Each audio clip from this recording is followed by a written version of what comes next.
Hari ini kita akan belajar, saudara, tentang sebuah kebenaran yang pasti akan mengagetkan kita semua sebagai orang Kristen. Kenapa saya katakan itu? Karena seringkali dalam kehidupan kita melakukan apa-apa itu karena rutinitas atau karena kebiasaan atau karena keharusan. Nah, hidup jadi Kristen, kebaktian minggu, kata pelayanan, doa, dan sejenisnya itu gak asing bukan buat kita. Tetapi kalau kita tidak ingat atau lupa akan warning ini, akan peringatan yang tegas yang Tuhan berikan kepada kita, maka kita akan berbahaya sekali. Mari kita lihat Wahyu pasal 3 ayat 20. Saya percaya hampir di semua Alkitab orang Kristen pasti dikasih highlight, dikasih tanda ayat 20 ini. Bahkan dalam pelayanan misi penginjilan, ayat ini menjadi ayat andalan. Meyakinkan orang, lihat Tuhan Yesus, dia berdiri di depan pintu hatimu, dia ketuk. Betul, sudah dapat ayatnya? Sudah tahu nggak ayat ini, saudara? Sering nggak dibaca, sering dikotbahkan. Dalam dunia misi ayat ini luar biasa. Tetapi akhir tahun 70-an yang lalu, setelah saya pun rajin menggunakan ayat ini seperti pelajaran misi untuk menuntun orang yang baru bertobat terima Yesus, maka ayat ini dibaca dan dituntun dengan doa, istilah sinner prayer, doa orang berdosa. Tapi ternyata salah. Salahnya di mana? Perhatikan. Perikop ini dimulai dari ayat 14. Coba lihat Alkitab saudara, ayat 14. Udah? Pewahyuan dari ayat 14 sampai 21 di Wahyu 3 itu kepada siapa? Kepada gereja di Laodikia. Berarti Tuhan Yesus tidak ketuk pintu hati orang berdosa. Dia ketuk pintu siapa? Gereja. Nah, waktu saya dapat pewahyuan itu, saya kaget. Hah? Berarti selama sekian banyak tahun saya salah. Yang lebih mengagetkan, dengar, Roh Kudus menunjukkan ini. Kalau Tuhan Yesus ketuk pintu gereja Laodikia, berarti dia pulang ke rumahnya sendiri atau ke rumah orang lain? Gereja? Ayo, pertanyaan. Pulang ke rumahnya sendiri atau ke rumah orang lain?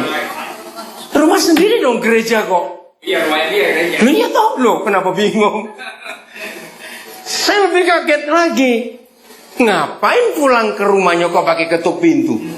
Masuk saja toh. Saudara, saya betul-betul melihat kebenaran ini luar biasa. Bagi saudara yang sudah kenal saya lama, ada berapa saudara yang kenal saya lama, pasti saudara bertanya-tanya. Salah satu pertanyaannya, kenapa saya itu dari dulu nggak pernah buka gereja? Pasti itu pertanyaan orang. Bahkan ada beberapa gereja yang menghakimi saya dengan, wow, jangan ngundang Pak Daniel Alexander, dia itu benci, dia itu musuhin gereja. Nah, kata itu akan jelas dari ayat ini, saudara. Mengapa saya berbeda pelayanan saya dengan banyak hamba Tuhan yang lain? Di antaranya karena pewahyuan ini saya kaget. Mari kita lihat. Apa yang saudara pikir Tuhan Yesus pulang ke rumahnya pakai ketuk pintu? Saudara mikir apa? Yang pertama aja. Ada banyak bisa dipikirkan, tapi yang pertama, rumahnya dikunci, lupa bawa kunci. Itu kan orang Amerika lupa bawa kunci. Tidak. Hal yang benar adalah dia terusir dari rumahnya sendiri. Maka itu dia ada di luar. Ini yang buat saya kaget. Masa Tuhan ada gereja ngusir Tuhan? Ternyata dari tahun itu sampai sekarang saya melihat bukti itu banyak sekali. Cuma ada satu, bukan dua, bukan tiga. Mengapa Tuhan Yesus bisa terusir dari gerejanya sendiri? Cuma ada satu penyebab. Karena ada pemiliknya di dalam, yang bukan dia. Iya atau tidak? Karena ada pemiliknya. Ayo kita kejar terus ini, saudara. Ini penting. Pernahkah saudara mikir begini, kalau toh dia nggak dibukain pintu, dia bisa masuk nggak? Sangat bisa. Dia Tuhan. Walaupun kuncinya nggak dibuka, dia tiup saja, roboh nggak pintu itu? Atau nggak usah ditiup, dia kan invisible, ngerti nggak istilah itu? Dia bisa nggak langsung nembusi yang tertutup? Pertanyaannya lagi, kenapa dia nggak mau? Saudara, dari ayat ini saya belajar satu kebenaran begini. Ternyata Papa kita dan Tuhan Yesus itu pribadi yang sangat sopan dan tahu aturan. Kalau orang menutup hidupnya, maka Tuhan nggak bisa buat apa-apa di hidup orang itu. Ingat, Tuhan tidak pernah mendobrak. Katakan amin. Maka itu kalau saudara menemukan ada hamba Tuhan, ada orang Kristen, hidupnya kacau balau, padahal rajin berdoa, pelayanannya luar biasa, maka hari ini kita tahu jawabannya. Berarti Tuhan terusir keluar dari hidup orang itu.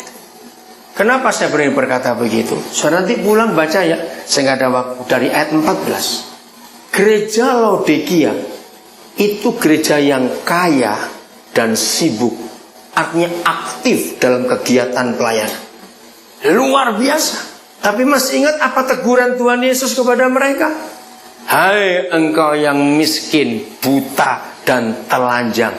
Wow, padahal mereka aktif di mata dunia. Maka itu hati-hati. Kalau saudara melihat gereja besar, gereja hebat, gereja yang luar biasa secara mata jasmani, ternyata belum tentu ada Yesus di dalam. Walaupun Alkitab masih dipakai, walaupun doa masih ada, walaupun aktivitas masih menggunakan dalam nama Tuhan Yesus, ternyata ada banyak kehidupan dan ada banyak gereja yang masih aktif tapi gak ada Yesusnya. Wow, saya kaget. Kalau begitu apa tanda-tandanya gereja itu ada Yesus atau tidak? Sederhana cara mendeteksi. Saya tanya kepada saudara, apa pangkat atau sebutan lain dari Yesus? The Prince of, masa lupa? Saudara tinggal di Amerika ini, bukan di Depok. Yesus disebut the Prince of Peace, Raja Damai. Ini tanda yang saya selalu pakai. Kalau ada Raja Damai, berarti ada apa di dalam kerajaan itu? Nah, itu dia. Apa lawan katanya kedamaian? Kacau, rusuh. Saya ada buku yang judulnya Intrik dalam Gereja, terbitan Andi Offset, kira-kira tahun 2002. Buku itu menggemparkan. Ya, begitu selesai buku itu dicetak, nggak sampai seminggu ada pendeta telepon saya. Ini teman baik. Nah, dia tersinggung.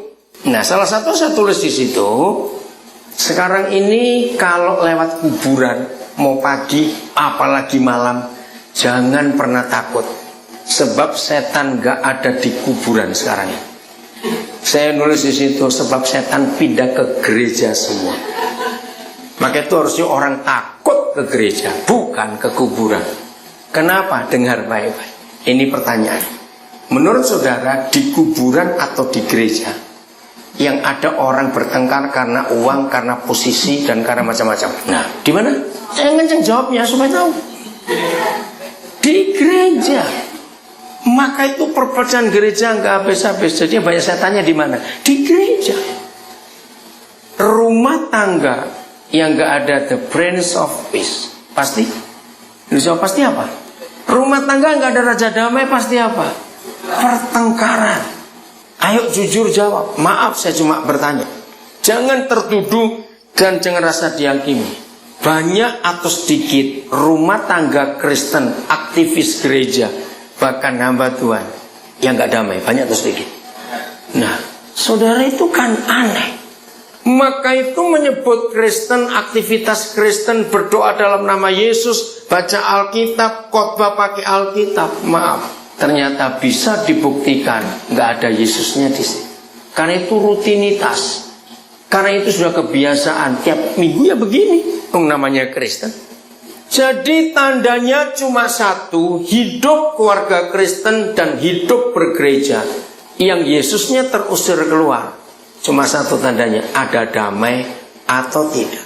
ada pengampunan atau tidak. Cuma itu. Maka itu kita harus hati-hati, saudara. Oke, kembali ke ayat 20 ya.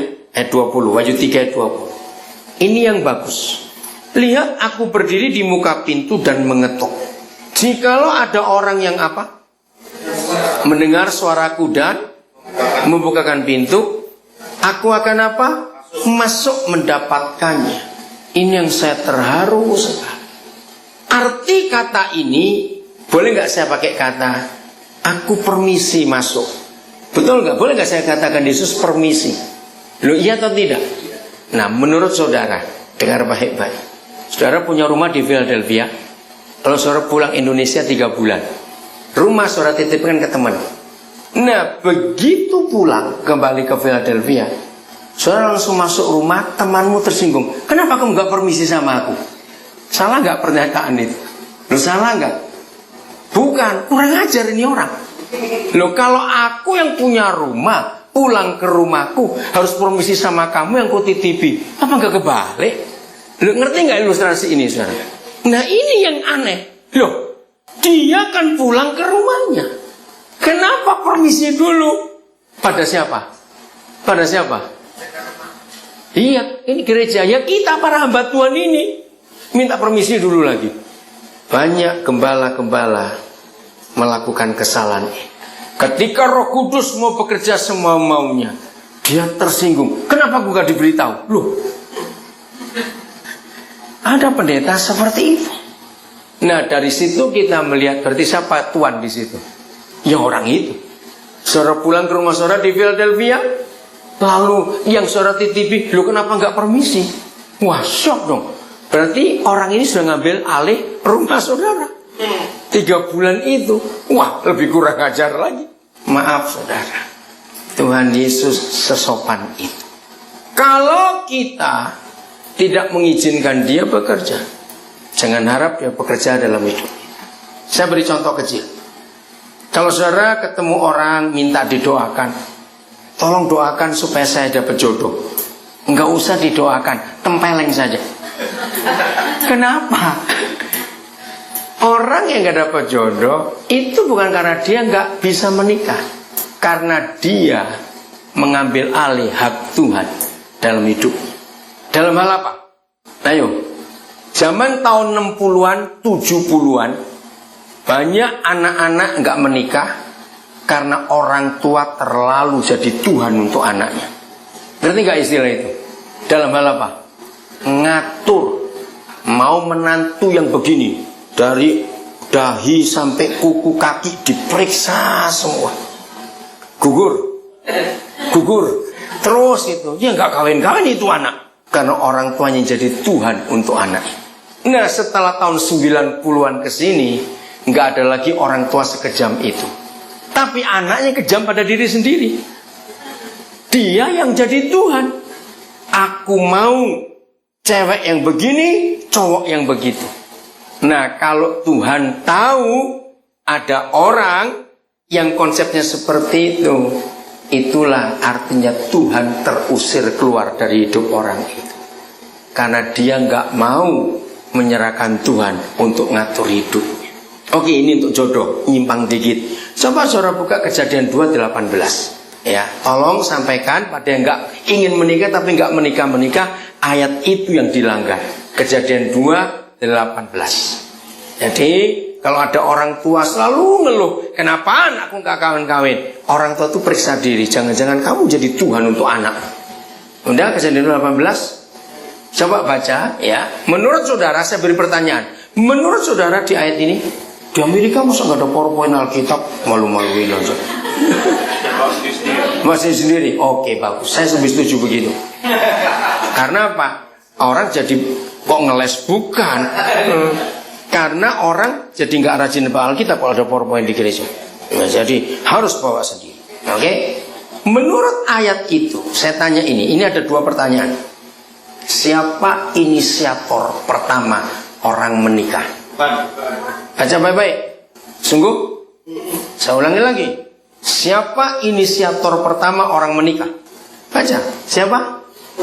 Tuhan. Belum ada siapa-siapa di dunia. Papa adalah pribadi pertama yang menginginkan semua orang menikah.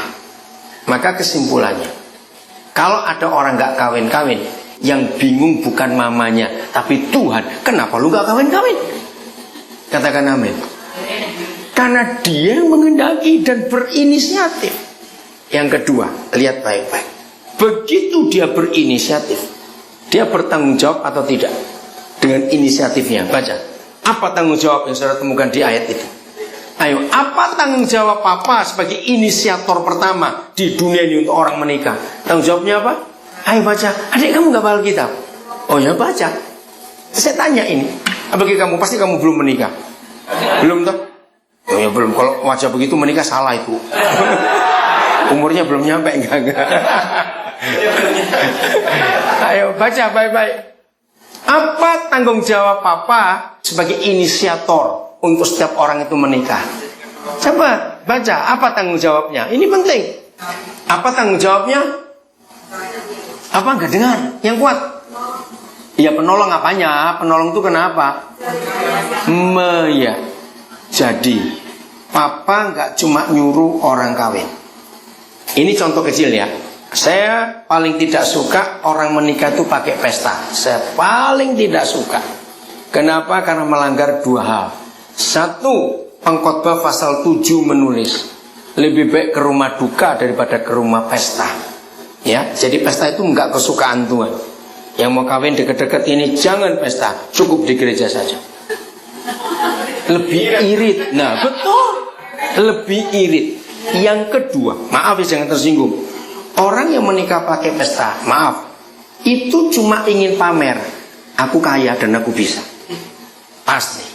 Nah, setelah dua ini saya sampaikan, pasti banyak yang marah.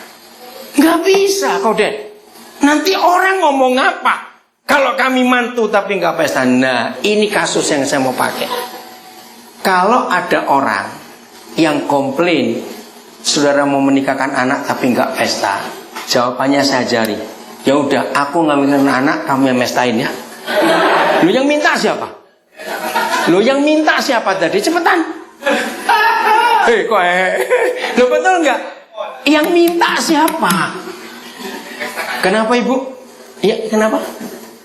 Loh, ngomong apa? Enggak, tadi ngomong apa? Kok mamanya kayak marah wajahnya waktu anaknya nyenggol? Ayo, mamanya marah apa ini? Ayo, awas ya. Ketahuan itu, ketahuan mamanya marah. Saudara, sungguh kalau punya uang lebih baik dipakai hidup untuk anak-anak itu. Setuju nggak? Pesta sebesar apa, pesta sekecil apa, ini radikalnya saya. Mau tersinggung silakan. Setelah pesta 3 jam kemudian semuanya jadi tai, saudara. Lo betul tidak? Kan jadi kotoran. Terus yang menikah gigit jari, bayarin utang. Bon ini bon itu, bayar. Yang kenyang, enak, makanannya enak. Nah, itulah ngapain ngundang orang yang suka makan gratis. Setuju? Makanya jangan pesta kalau menikah. Saya nggak makan. Kenapa? Serius, di Indonesia saya menolak untuk hadir ke pesta pernikahan karena saya nggak setuju. Untuk apa? Dekorasi, di Indonesia gila-gilaan loh, saudara. Untuk dekorasi ini bisa ratusan juta, saya sampai nggak ngerti. Berapa jam dipreteli lagi? Itulah suatu kejahatan. Orang susah masih banyak, hanya untuk pamer saja. Nah, apa hubungannya dengan ayat ini? Jadi Papa nggak cuma nyuruh orang menikah, dengar ya, seperti orang-orang yang minta pesta tadi. Mereka kan cuma nyuruh, kamu pesta dong, kamu pesta. Tapi dia nggak keluar duit. Kalau Papa tidak, dia nyuruh kita menikah, dia yang bertanggung jawab, menyediakan penolong yang sepadan. Nah, kata penolong yang sepadan ini yang 99, sekian persen orang Kristen nggak percaya. Kenapa? Karena sudah jadi Tuhan di dirinya sendiri. Maka kesimpulannya ayat ini, jodoh itu di tangan siapa menurut ayat ini? Ayo, jodoh di tangan siapa? Jangan bilang di tangan Hansip ya, awas. Awas itu kok tangan Hansip. Jodoh itu di tangan Tuhan. Amin. Nah, maka anak-anak muda kau dengar ya, saya berani menjawab, orang yang gak menikah, maaf, karena ini yang dilanggar. Apa itu? Menurut ayat ini, apa sih definisi jodoh? Nah, ini kesimpulannya. Ternyata definisi jodoh yang dari tentu cuma satu kalimat. Kalau matamu gak ikut-ikut milih. Bis, apa tuh yang guyon? Loh serius, itu yang saya pelajari. Ngerti nggak maksudnya? Apa ya? Apa kalimat kalau matamu nggak ikut-ikut milih? Tuhan yang milih. Jadi begini, dengar ya. Kalau ada orang belum menikah, dia cewek, lihat cowok, cakep, kesetrum. Kalau cowok lihat cewek, cantik, kesetrum. Nah itu bukan jodoh, itu hawa nafsu. Betul tidak? Karena matanya menentukan. Saudara tahu nggak dampak keinginan mata? Itu yang saya buat research ke ratusan pernikahan yang amburadul. Ternyata 80% pernikahan yang kacau, 80% karena mata yang menentukan. Kenapa? Dengar baik-baik. Orang itu bisa berubah tidak? Secakap apa sebelum dia menikah cowok itu? Secantik apa sebelum dia menikah? Bisa berubah nggak? Siapa pernah ketemu teman-teman waktu masih SMA dulu, wih cantik, cakep, 15 tahun nggak ketemu, lalu kita dengar mereka sudah menikah, begitu menikah, lah kok elek kabeh? Kok jadi jelek semua ini? Loh jujur, ayo pernah nggak? Terus saudara bongkar-bongkar foto SMA, kok lain ya? Maaf ini saya ngomong, lu ya atau tidak? Nah, ketika mata menentukan, maka suatu saat ada perubahan, dia kecewa. Maka kesimpulannya pasti dia mulai lirik. Tahu kata lirik? Ngelihat kiri kanan, membandingkan. Kok beda dia? Ayo, segoblok-gobloknya orang goblok, jalan dengan istri atau suaminya, lalu yang seni lirik, rasa nggak yang goblok ini tadi? Loh saya tanya, kok ngerti nggak? Rasa nggak yang goblok ini tadi? Hei jawab, saya nggak suruh tertawa kok. Rasa tidak? Pasti rasa. Kamu ngeliatin siapa? 80% rumah tangga kacau karena mata yang menentukan. Maka itu bahaya. Maaf, jangan tersinggung. Secantik-cantiknya gadis, setelah cantik pokoknya itu bisa bayangkan. Gadis setelah menikah jadi istri dan hamil pasti jelek. Bagaimana orang cantik hamil tetap cantik, melar semua, hidung tambah gede, pipi gede semuanya. Aduh. Maaf ya, maaf. Jangan tersinggung, ya atau tidak? Betul, setuju saya ngomong ini? Bagaimanapun hidup itu pasti berubah. Betul tidak? Pasti berubah. Nah, maka itu kalau gara-gara mata, aduh celaka pernikahan. Jadi jodoh itu begini. Ingat ya. Begitu ini yang belum menikah, yang sudah menikah nggak boleh ngomong ini. Yang belum. Begitu sudah seseorang, jelek benar, tapi hatimu kesetrum. Nah itu jodoh. Loh, kok nasib? Bukan Daniel, kok nasib kamu Ray? Itu Alkitab, katakan amin saudara. Karena mata tidak boleh ikut-ikut milih dalam nama Yesus. Kalau saya Tuhan, tak culek motomu. Udah gitu aja. Untung Tuhan gak kayak saya. Kalau kata culek, hebat Alkitab ya. Maka itu kalau ada orang gak menikah, pasti mungkin 7-8 tahun yang lalu jodohnya sudah dikirim Tuhan. Tapi karena giginya maju semua, kaki pendek sebelah, dia tolak. Nah itu masalahnya. Ini ilustrasi saja. Jangan cara bilang, Tuhan kok kejam sekali. Enggak, ini bukan soal kejam. Dia satu-satunya pribadi yang paling tahu masa depan kita. Betul? Kenapa dia paling tahu masa depan kita? Apa jawabannya? Kenapa dia paling tahu masa depan kita? Karena dia yang buat kita. Karena dia yang buat kita, dia tahu kita ini matchingnya dengan siapa, dia yang paling tahu. Maka itu Kejadian 2:18 itu luar biasa. Dia berinisiatif, dia bertanggung jawab, menjadikan penolong yang sepadan. Kalau milih sendiri maka jadinya perongrong yang sepadan. Enak nggak? Lo enak nggak punya menikah dengan perongrong? Nggak enak. Maka itu saya punya istilah dalam bahasa Jawa, orang yang salah kawin. Apa itu orang salah kawin? Kawin dengan orang yang salah, pasti ngemut silet seumur hidup. Tahu ngemut silet? Mengulung. Ya, sakitnya luar biasa. Nggak boleh ditelan, nggak boleh diludahkan.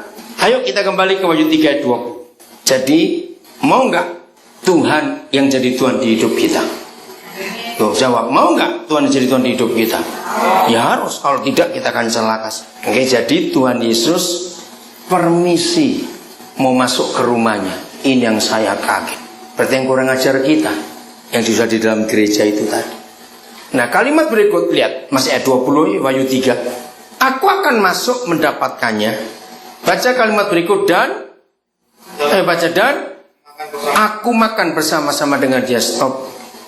Saudara, saya kagum luar biasa. Ada Tuhan Yesus. Begini pertanyaan saya. Kalau dikatakan aku makan bersama-sama dengan dia, berarti yang ngajak makan siapa? Yang menyediakan makan siapa? Ayo jawab, siapa yang ngajak makan, siapa yang menyediakan? Lu ayo, ini loh ayatnya tadi susah bener. Siapa? Jawab, siapa yang mengajak? Siapa yang menyediakan? Tuhan. Logikanya, siapa yang menyediakan makan untuk siapa dalam kasus ini? Logikanya, yang di rumah dong. Masa tamu datang menyediakan makan? Loh ya atau tidak? Ayo mikir. Maka itu saudara, nggak perlu sekolah teologi untuk mengerti firman ini. Belajar dari Roh Kudus. Ini rahasia yang luar biasa. Yesus yang ngajak makan kita. Pertanyaan lebih penting. Coba buka dan baca Yohanes 4:34. Cepat. Yohanes 4:34. Saudara baca. Ini pertanyaannya. Kalau Tuhan Yesus makan, makanannya itu apa? Lauknya itu apa? Ayo baca Yohanes 4:34. Ya, udah ketemu? Apa lauknya? Apa yang dimakan? Ayo jawab setelah saudara baca. Jadi makananku ialah melakukan kehendak Dia. Dianya siapa di situ? Bapa di surga. Nah, kalau kita pakai ayat Yohanes 4:34 dengan Wahyu 3:20, aku makan bersama-sama dengan Dia. Berarti siapa yang melakukan kehendak siapa? Ngerti pertanyaannya? Ayo jangan melamun, masih siang ini. Ngerti pertanyaannya? Kalau kita sudah tahu Yohanes 4:34 bahwa makanan Tuhan Yesus adalah melakukan kehendak Bapa. Maka kalau di Wahyu 3:20 ada firman, aku makan bersama-sama dengan Dia. Dianya siapa di sini? Kita, bukan. Dianya bukan Tuhan. Gereja. Kita yang ngunciin pintu Yesus tadi itu loh. Lalu kita dengar dia ketok, kita buka pintu, dia masuk. Dan dia makan bersama kita. Ini pertanyaan penting. Berarti siapa yang melakukan kehendak siapa? Saya tahu jawaban ada di otak saudara. Cuma saudara nggak berani ngomong karena itu aneh. Kalau nggak jawab saya pulang loh. Saya mau ke New York bentar lagi. Loh serius ini. Ayo, siapa yang melakukan kehendak siapa? Yesus. Iya. Siapa melakukan kehendak siapa? Kok cuma Yesus jawabannya? Kehendak Bapa. Bukan di sininya kok. Kok Bapak lagi? Ini kan ayat 3, pasal 3 ayat 20. Salah. Nah, itu loh yang benar. Bukan gereja melakukan kehendak Tuhan seharusnya. Tapi kasusnya ini loh, makanya tuh, aduh, saya ini nggak ngajak ngomong anak TK loh. Betul? Dengar baik-baik. Saya pelan-pelan ngomong, ya. Saya tadi bilang, saya tahu jawaban benar di otak saudara. Tapi jawaban yang benar itu membuat saudara kaget. Nggak mungkin. Maka itu saudara bingung. Saya ulangi pelan-pelan. Yohanes 4 ayat 34 berkata, makanan Yesus itu apa? Kehendak Bapa. Oke, itu makanan. Jadi kalau dia makan sesuatu, berarti dia melakukan kehendak yang diajak makan. Loh, betul nggak? Kok angel sih, susah bener. Makananku ialah melakukan kehendak Bapakku. Ya, simpan dulu. Lalu di pasal 3 ayat 20 kitab Wahyu, aku makan bersama kamu, gereja. Nah, yang saya tanya, berarti siapa yang melakukan kehendak siapa? Kalau Yesus berkata, aku makan bersama kamu, gerejaku. Ketika kita buka pintu, karena dengar ketukannya, dan Yesus masuk. Nah, ini kan gila, saudara. Tuhan Yesus akan melakukan kehendak kita kalau kita mendengar Dia dan kita izinkan Dia masuk dalam hidup kita. Ini yang banyak orang Kristen tidak tahu. Nah, kalau lihat wajahnya masih ada gambaran, nggak mungkin. Terserah dah. Kalau saya nggak mungkin, sudah ngomong panjang lebar gini. Amin. Saya mau buktikan. Kita buka dulu Mazmur 37. Wow, ada ayat ini. Nah, ayat ini ayat kesukaan istri saya. Dia itu nulis apa saja, dia pasti nulisnya Mazmur 37 dan Amsal 3. Itu ayat kesukaannya. Maka itu suami istri yang gak saling tahu ayat kesukaannya, awas. Loh, enggak, amin. Suami istri harus tahu kesukaan ayat istrimu apa, suamimu apa. Juga termasuk kesukaan makanannya apa. Kalau sudah menikah 20 tahun, 10 tahun masih nggak tahu istrinya suka apa, suami suka apa, berarti itu nggak menikah, itu pelacur. Loh, kenapa? Karena orang yang kepelacuran hubungan seks kan nggak pernah tahu apa-apa, bukan? Pokoknya bayar selesai, maaf. Harus tahu suami istri kesukaannya apa masing-masing. Sampai ayat emasnya pun harus tahu. Kok nggak amin? Awas kalau nggak tahu ya. Awas. Ayat yang keempat. Dan apa? Bergembiralah karena Yahweh, maka Ia akan memberikan kepadamu apa? Yang diinginkan hati. Berarti siapa nuruti siapa? Ini yang luar biasa. Saya beri ilustrasi ini suami istri. Saudara pernah perhatikan gak? Orang yang lagi jatuh cinta, masih pacaran, minum maunya gelasnya sama, sedotannya satu, sendoknya juga satu, iya atau tidak? Kok nggak rasa? Jijik. Kenapa nggak rasa itu? Nah, itu yang dinyanyikan Gomblo almarhum. Orang yang jatuh cinta, tai kucing dikira coklat. Loh, kalau waktu pacaran, kenapa bisa semuanya satu? Tapi setelah menikah, gara-gara kentut aja bisa ribut besar. Loh, pernah dengar ada suami istri bertengkar gara-gara kentut? Loh, kok aneh betul kamu ini. Apalagi yang berdua di tempat tidur. Toto yang satu kentut, tanya, siapa kentut di sini? Ini. Ayo. Kalau Sarah mikirin itu. Kira-kira lagi apa ini orang tua? Ayo, jawab. Lagi apa ini orang tua? Enggak beres ini. Kok tanya siapa yang ngetut dada? Siapa di sampingmu? Ya kalau kamu enggak, ya aku. Kok aneh? Saudara, perkara-perkara kecil dalam pernikahan kita bisa dipakai oleh iblis untuk menghancurkan. Betul? Hal kecil. Maka itu kalau kasih itu sudah luntur, tentu saja bisa jadi perceraian. Betul, dulu waktu pacaran sendok satu aja disimpan gak dicuci, dipakai terus. Karena kasih, amin. Maka itu jangan kehilangan kasih dalam rumah tangga kita, amin. Yesus mau masuk melakukan kehendak kita, ini yang saya kagum. Apa kata lain? Bergembiralah karena Tuhan. Inggrisnya bilang delight in the Lord. Kapan kita bisa bergembira, bersukacita kepada Tuhan, kepada Bapa kita di surga? Kalau kita menyukai yang Dia suka. Amin. Suami istri akan tetap dalam keadaan aman, bahagia, sejahtera kalau masing-masing melakukan yang disuka. Itu akan buat rumah tangga bahagia sekali. Oke, kembali ke Wahyu 3 ayat 20. Saudara percaya bahwa Tuhan Yesus mau melakukan yang kita inginkan?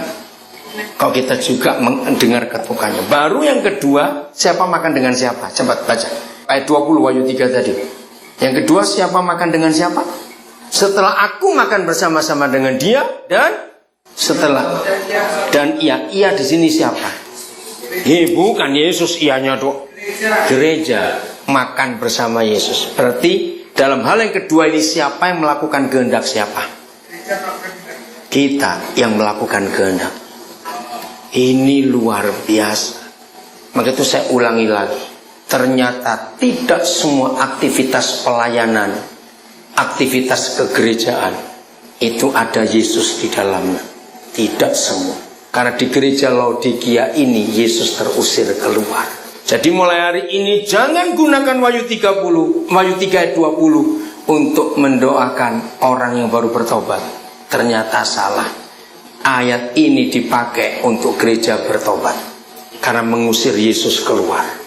Lihat gereja-gereja di Indonesia, di Amerika, yang dibuat masalah pasti duit, betul tidak? Pertengkaran, perpecahan luar biasa. Ini yang harus hati-hati. Satu kali saya baca ilustrasi ini untuk mengerti. Jadi nggak cuma Tuhan, jin, tahu jin, setan gede itu loh jin. Kalau nyebut lampu Aladin, saudara ingat apa? Jin. Nah, jin saja bisa melakukan kehendak orang yang baik dengan dia. Jin, saudara, yang ditiru. Saudara, seorang istri lagi bongkar-bongkar rumah. Di apa itu storehouse-nya itu banyak barang nggak terpakai, bongkar-bongkar. Dia kaget dan menemukan lampu Aladin. Wah, dia ingat cerita itu pasti ada jinnya di dalam. Maka dia gosok 3 kali. Jinnya keluar.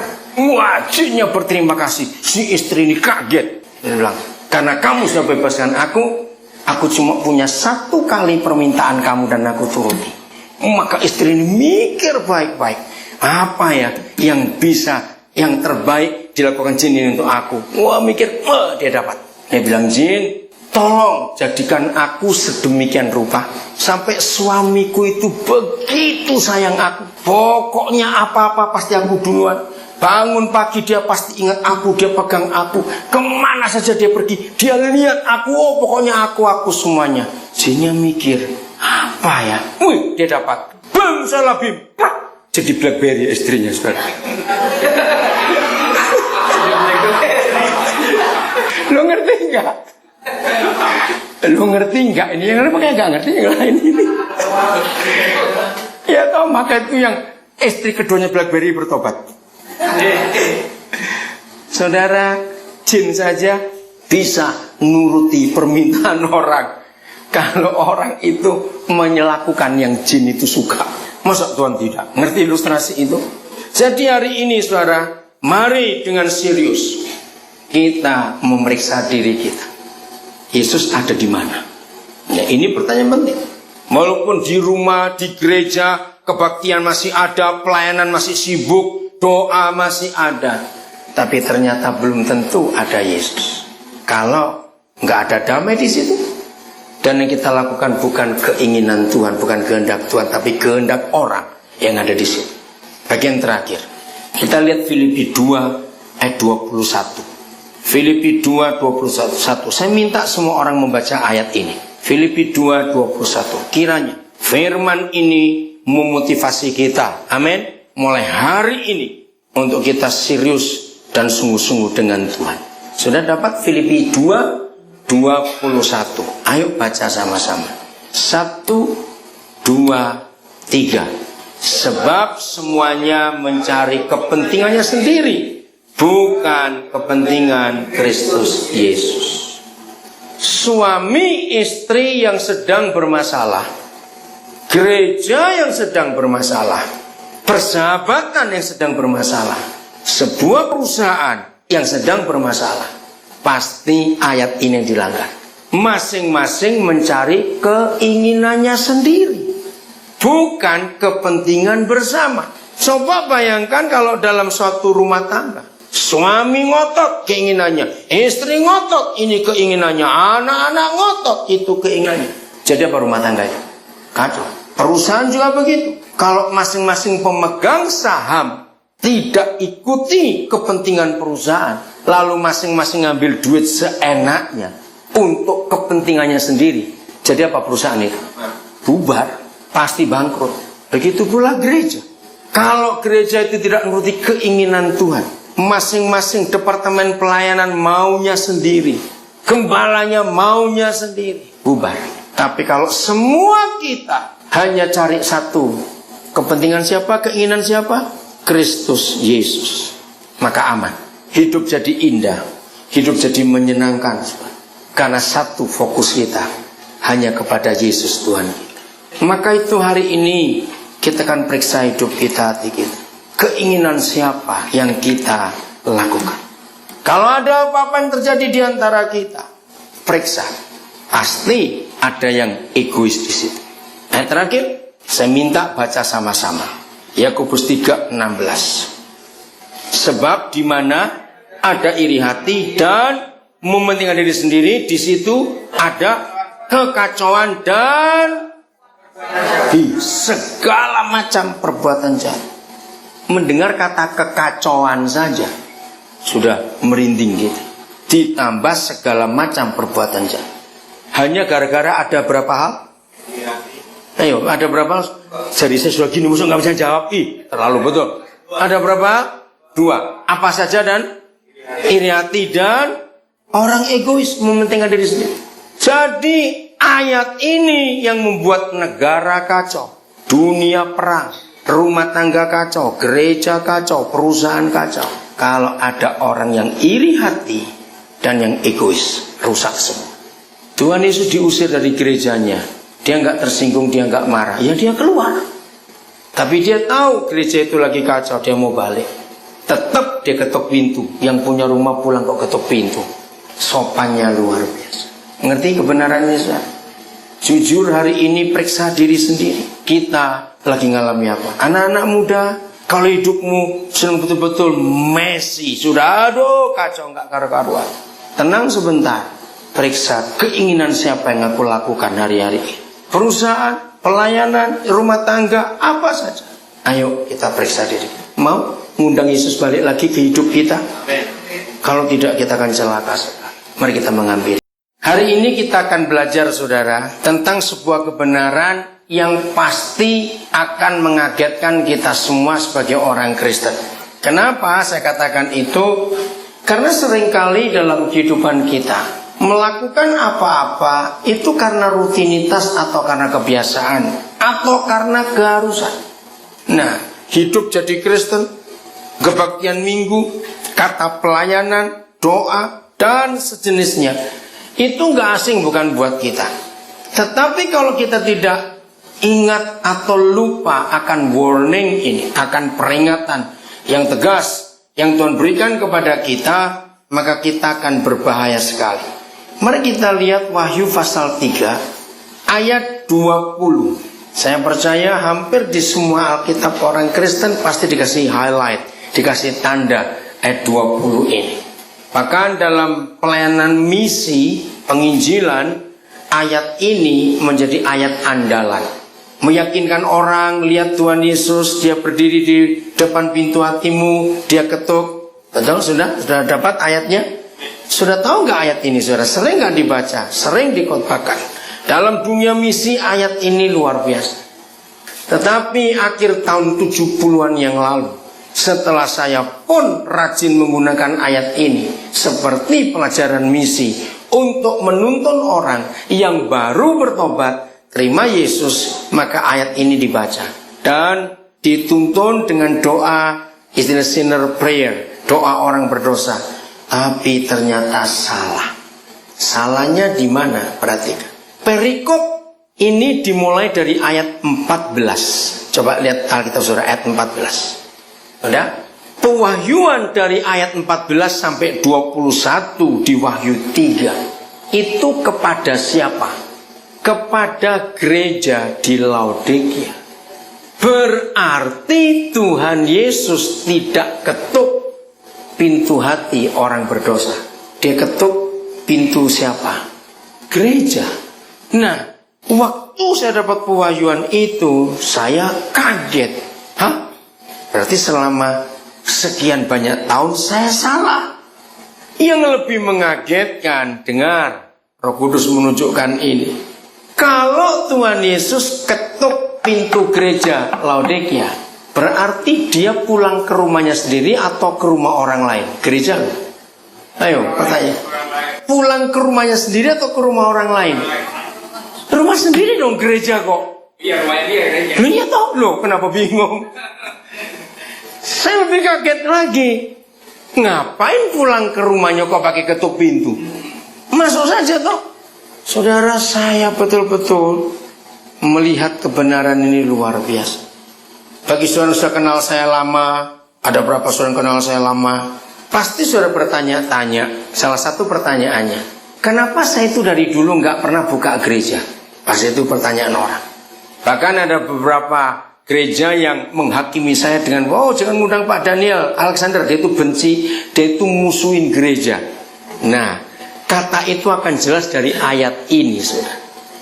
Mengapa saya berbeda pelayanan saya dengan banyak hamba Tuhan yang lain? Di antaranya karena pewahyuan ini saya kaget. Mari kita lihat. Apa yang saudara pikir Tuhan Yesus pulang ke rumahnya pakai ketuk pintu? Saudara mikir apa? Yang pertama aja. Ada banyak bisa dipikirkan, tapi yang pertama ya. Rumahnya dikunci, lupa bawa kunci. Itu kan orang Amerika lupa bawa kunci. Tidak. Hal yang benar adalah dia terusir dari rumahnya sendiri. Maka itu dia ada di luar. Ini yang buat saya kaget. Masa Tuhan ada gereja ngusir Tuhan? Ternyata dari tahun itu sampai sekarang saya melihat bukti itu banyak sekali. Cuma ada satu, bukan dua, bukan tiga. Mengapa Tuhan Yesus bisa terusir dari gerejanya sendiri?